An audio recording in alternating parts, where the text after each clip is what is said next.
The year was 1978. Television in America was at its peak of light-hearted entertainment. Families gathered in their living rooms, tuning into shows that promised fun, romance, and a touch of humor. One of those shows was The Dating Game, a cultural phenomenon where single men and women could find love in front of millions of viewers. It was meant to be harmless fun, a young woman asking playful questions to three bachelors hidden behind a screen, and finally choosing one lucky winner for a date. For the audience, it was pure amusement. But on one particular night, the show became something far darker than anyone could have imagined. That night, among the three bachelors, walked in a man with shoulder-length dark hair, a confident smile, and a playful attitude. His name was Rodney Alcala. To the audience, he was just another contestant, funny, charming, and quick with words. The crowd clapped and laughed at his quirky answers. He joked, he flirted, and he carried himself with the confidence of a man who had nothing to hide. The host introduced him as a successful photographer, a man of creativity and charm, someone who seemed like the perfect catch. But beneath that smile, beneath the fake charisma, was a monster. When Alcala appeared on The Dating Game, he was already in the middle of a violent killing spree. By this time, he had attacked and murdered several young women, luring them with promises of modeling photos and capturing their final moments with his camera. Yet here he was, sitting just feet away from a potential new victim, hiding in plain sight. The contrast was chilling, millions of people laughing at his jokes, unaware they were watching a predator on national television. The bachelorette that night, Cheryl Bradshaw, had no idea who she was speaking to. She sat behind the partition and asked playful, innocent questions. What's your ideal date? How would you make me laugh? Each time, Alcala responded with suggestive, flirty, and sometimes unsettling answers. The audience laughed, thinking he was just being cheeky. But if you watch the footage today, knowing what we now know about him, his responses take on an entirely different, sinister tone. Shockingly, Cheryl chose Rodney Alcala as the winner. She could have ended up in his clutches, another name in the long list of his victims. But fate intervened. After the show, when the cameras were turned off and the spotlight dimmed, Cheryl refused to go on the date. She later said he gave her an uneasy feeling, that something about him was creepy and off. Her instincts saved her life. If she had agreed, there's a haunting possibility she might never have returned. The disturbing irony is that the very same man who was fooling an entire studio audience, the producers, and the host, had already fooled countless women before. Alcala's double life, one of charm and charisma on the outside, and sadistic violence behind closed doors, was on full display for the world to see. But in 1978, no one recognized it.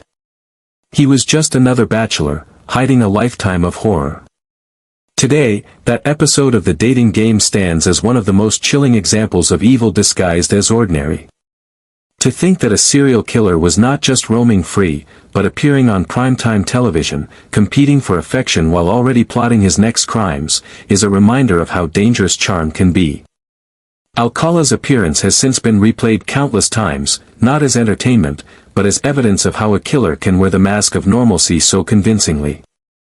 For many, it remains one of the most disturbing intersections of pop culture and true crime, a night where evil didn't hide in the shadows, but smiled under the bright studio lights, right in front of millions of unsuspecting eyes. Rodney Alcala's most terrifying weapon wasn't a knife, or a rope, or even the camera he used to lure in unsuspecting victims. His deadliest weapon was his charm. On the surface, Alcala was everything society admired: handsome, intelligent, well-spoken, and creative. He could walk into a room and immediately take command of it with his confidence and quick wit. People trusted him. Women felt drawn to him. Men saw him as charismatic. And that was precisely how he managed to hide his true identity for so long. Alcala had mastered the art of deception. He knew exactly how to present himself in a way that made others lower their guard. He played the role of the talented photographer, the charming conversationalist, and the safe stranger who seemed harmless. He wore his intelligence like a mask, always ready with clever answers, witty remarks, or smooth compliments.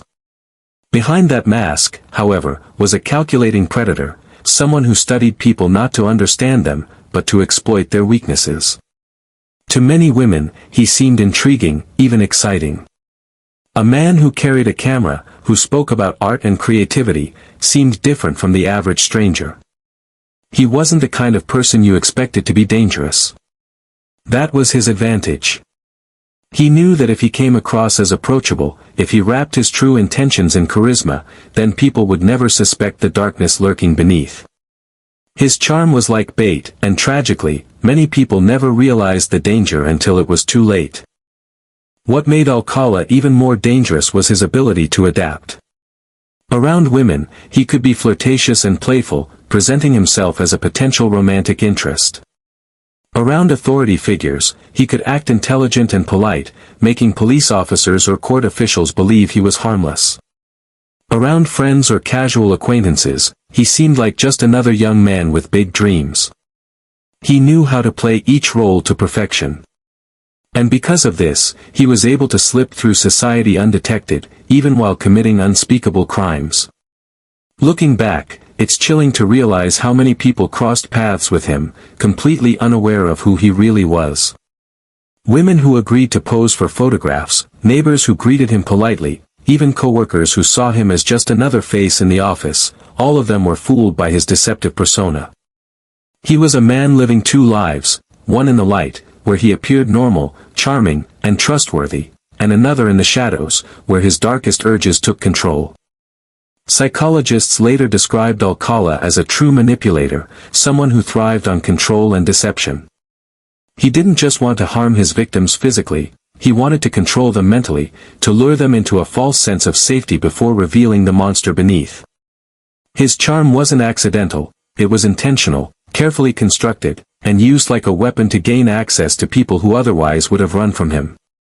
This ability to deceive was what allowed him to survive as long as he did. In fact, it was the very reason he was able to walk onto the stage of the dating game and charm an entire studio audience. Millions of viewers saw him as a funny, interesting bachelor, never realizing they were watching a wolf in sheep's clothing. His deception was so convincing that even when red flags appeared, like the uncomfortable feelings of the bachelorette who ultimately refused to date him, many still dismissed it as nerves or eccentricity. The story of Rodney Alcala is a chilling reminder of how dangerous appearances can be. Evil doesn't always look like a monster. Sometimes, it looks like the man next door. Sometimes, it smiles at you, tells you jokes, and makes you feel special. Alcala's charm was the mask that allowed him to continue killing for years, while those around him saw only the persona he wanted them to see. And that is perhaps the most terrifying part of his story, not the violence alone, but the fact that he was able to hide it so well, in plain sight, for so long. One of the most disturbing aspects of Rodney Alcala's story was how he used his passion for photography as both a disguise and a trap. To the outside world, Alcala seemed like a creative soul, a man who carried a camera everywhere, who spoke of art, composition, and beauty. He presented himself as an artist in search of inspiration, someone fascinated with capturing people through his lens. But photography wasn't just a hobby for him. It was his hunting ground. For years, Alcala posed as a professional photographer, approaching young women and even children with the promise of giving them glamorous modeling photos. He would tell them he could help build their portfolios, make them look like stars, or simply give them beautiful keepsakes. And for many who dreamed of modeling, or who were flattered by the attention of a seemingly talented artist, it was hard to say no. Behind the lens, however, Alcala was not seeking beauty. He was seeking control. Each photograph was part of a sinister ritual, a way to lure his victims into a false sense of security. Many survivors later described how Alcala seemed charming at first, gentle, professional, even friendly. But as the session went on, his demeanor would shift. The friendly smile would turn unsettling, his gaze would grow darker, and the safe environment would suddenly feel threatening. Some women managed to sense the danger and escape. Tragically, others never had the chance. When investigators finally caught up with Alcala, they uncovered a chilling collection, hundreds, possibly thousands, of photographs hidden away. Most of them were of women, teenagers, and even young children, many of whom remain unidentified to this day. These images were not the work of an artist celebrating beauty. They were trophies. Each photograph was a frozen moment of Alcala's obsession, evidence of the countless lives he manipulated and exploited. Police later released some of these images to the public, hoping to identify the people in them. Families came forward, shocked to recognize loved ones in Alcala's photos. Some were confirmed as murder victims, while others were never seen again. The sheer scale of his photographic collection suggested that the number of his victims could be far greater than the crimes he was officially charged with. What made Alcala's double life so disturbing was the way photography gave him credibility. Carrying a camera gave him access. It gave him an excuse to approach strangers without suspicion. It gave him the aura of being safe, artistic, and trustworthy. For many, a man with a camera seemed harmless, just someone interested in art. But in Alcala's hands, the camera was as dangerous as any weapon. It was the perfect tool to mask his intentions and lure people closer. Even more chilling is the fact that some people genuinely believed he had talent. His photos weren't sloppy or amateurish. They had the look of someone who understood lighting, angles, and composition. He used this skill to reinforce the illusion that he was a serious photographer. And yet, behind every portrait he took was the possibility of death, the shadow of a predator using art to cloak his darkness. The story of Rodney Alcala's photography highlights just how deceptive he truly was. To neighbors and acquaintances, he was a creative young man with an eye for beauty. To his victims, he was someone offering opportunity, attention, and flattery. But in reality, he was documenting his conquests, creating a private archive of horror that still haunts investigators to this day. This double life, artist on the outside, predator on the inside, is what made him so dangerous. He blurred the line between creativity and cruelty, between art and obsession. His camera became both his disguise and his diary, a twisted record of lives forever changed by his deception. And with each click of the shutter, Alcala wasn't just capturing a photo, he was writing another chapter in his trail of terror. Rodney Alcala's trail of brutality stretched far wider, and for far longer, than most people realize. His crimes weren't isolated incidents. They formed a terrifying pattern, a series of attacks and murders that crossed state lines, spanned decades, and left behind shattered families, unanswered questions, and a legacy of fear. By the time he appeared on The Dating Game in 1978, Alcala had already begun his killing spree. Investigators would later uncover evidence linking him to assaults and murders going back to the late 1960s. His first known attack took place in 1968, when an 8-year-old girl was lured into his Hollywood apartment. Alcala brutally assaulted her, but by sheer luck, she survived after a passerby intervened. Though he was arrested, he managed to evade full justice by manipulating the legal system, receiving only minimal punishment and being released. That early failure by authorities set the stage for years of unchecked violence. Alcala didn't stop. He grew bolder. He traveled across the country, moving from California to New York and back again, always hiding under different identities, always pretending to be someone he wasn't. Wherever he went, bodies began to appear. Victims were found strangled, beaten, or mutilated, many of them young women lured in by promises of modeling opportunities or flattery. His methods were as cruel as they were sadistic. One of the most horrifying aspects of Alcala's brutality was his tendency to toy with his victims. Survivors described how he would strangle a woman until she lost consciousness, then wait for her to wake up, only to repeat the torture again. It wasn't enough for him to kill. He wanted control, dominance, and suffering. He wanted to decide when his victims lived and when they died. This sadistic game of life and death revealed the true depth of his psychopathy.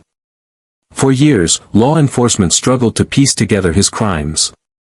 He left behind victims in California, New York, and possibly other states, but because the murders occurred across different jurisdictions, the pattern wasn't immediately recognized.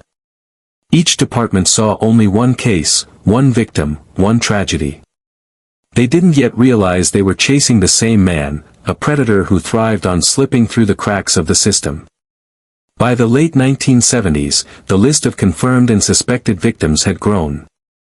In Los Angeles, in New York, and even in places in between, Alcala left behind a grim trail. And yet, he continued to live a double life. He worked normal jobs, socialized, and even appeared on national television. He was able to walk among ordinary people while carrying the weight of unspeakable violence on his conscience. When police finally began connecting the dots, the scale of his brutality stunned investigators. His confirmed murders included women as young as 12 and as old as 35, but experts believe the actual number of victims could be far higher, possibly in the dozens, or even more than 100. The photographs found in his collection suggested countless potential victims who were never identified. Each picture raised the question, was this woman still alive? Or was she another casualty of Alcala's cruelty? The brutality of his crimes earned him the nickname, the dating game killer, not just because of his infamous TV appearance, but because his murders revealed the shocking truth that someone so publicly visible could secretly be one of the most sadistic serial killers in American history. To this day, Rodney Alcala's trail of brutality is still being investigated. Decades after his arrest, cold cases continue to be re-examined, DNA evidence continues to be tested, and more connections continue to emerge. His legacy is not just the lives he took, but the vast shadow of terror he left behind, a reminder of how evil can move silently through society, leaving devastation in its wake. For years, Rodney Alcala seemed untouchable. He moved through cities, changed his appearance, and left behind a string of victims without being tied to the crimes. His intelligence, his charm, and his ability to manipulate the system gave him an edge. But eventually, the mask slipped. And when it did, law enforcement finally caught up with the man who had been terrorizing women for more than a decade. Alcala's downfall began with small cracks in his facade. In 1979, the body of 12-year-old Robin Samsoe was discovered in the foothills of California. She had vanished while riding her bike to ballet class, and her disappearance sent shockwaves through the community. Witnesses recalled seeing a strange man photographing young girls at the beach shortly before Robin disappeared. That description led investigators straight to Rodney Alcala. When police searched his mother's home, they discovered a disturbing collection of photographs, hundreds of young women and children, many in disturbing poses. Among the items were earrings later identified as belonging to Robin Samsoe. This discovery became the breakthrough law enforcement needed. Alcala was arrested and charged with Robin's murder. But what seemed like a straightforward case turned into a legal nightmare that would drag on for decades. His first trial, in 1980, ended with a conviction and a death sentence. However, the ruling was overturned on appeal due to procedural errors. A second trial in 1986 also ended with a conviction and death sentence, but once again, the verdict was overturned. The delays frustrated victims' families, who were forced to relive their trauma over and over as the case wound its way through the courts. It wasn't until the early 2000s, with the rise of DNA technology, that prosecutors were finally able to build an airtight case against Alcala. Evidence linked him not only to Robin Samsoe's murder but to at least 4 other women killed in the 1970s, Jill Barkham, Jill Parento, Georgia Wickstead, and Charlotte Lamb. Each victim had been brutally assaulted and murdered in a way that matched Alcala's sadistic methods.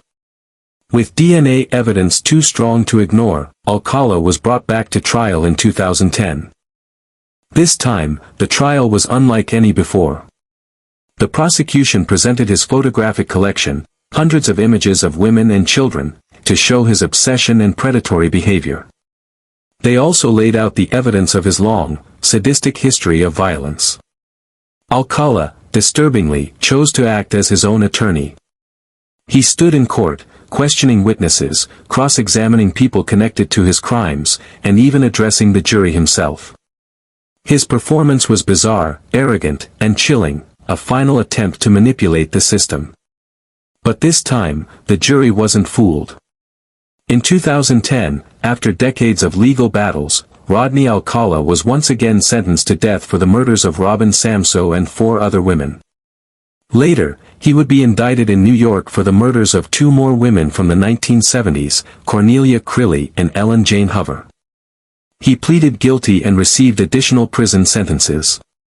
Yet even with these convictions, authorities believe the true scope of his crimes is far greater. Investigators suspect Alcala may have killed dozens, perhaps even over 100, women across the United States. The photographs found in his possession remain a haunting mystery. Many of the people in them have never been identified, leaving families to wonder if their missing loved ones were among his victims. Rodney Alcala's capture and convictions brought some measure of justice, but they also highlighted the failures of the system. He slipped through cracks for years, benefited from leniency, and used his intelligence to prolong trials and manipulate outcomes. By the time he was finally secured behind bars, countless lives had already been lost. In the end, Alcala spent the remainder of his life on death row in California, though he never faced execution. In 2021, at the age of 77, he died in prison of natural causes. For many, his death felt like an unsatisfying end. A man who caused so much suffering, who played games with human lives, and who evaded justice for so long, ultimately escaped the punishment he had been sentenced to receive. But what remains is the undeniable truth: Rodney Alcala was one of the most sadistic killers in American history. His capture and conviction revealed not just the extent of his brutality, but also the dangers of underestimating those who hide behind charm and deception. His story is not just about justice served, it's also a grim reminder of how long evil can walk among us before it's finally stopped.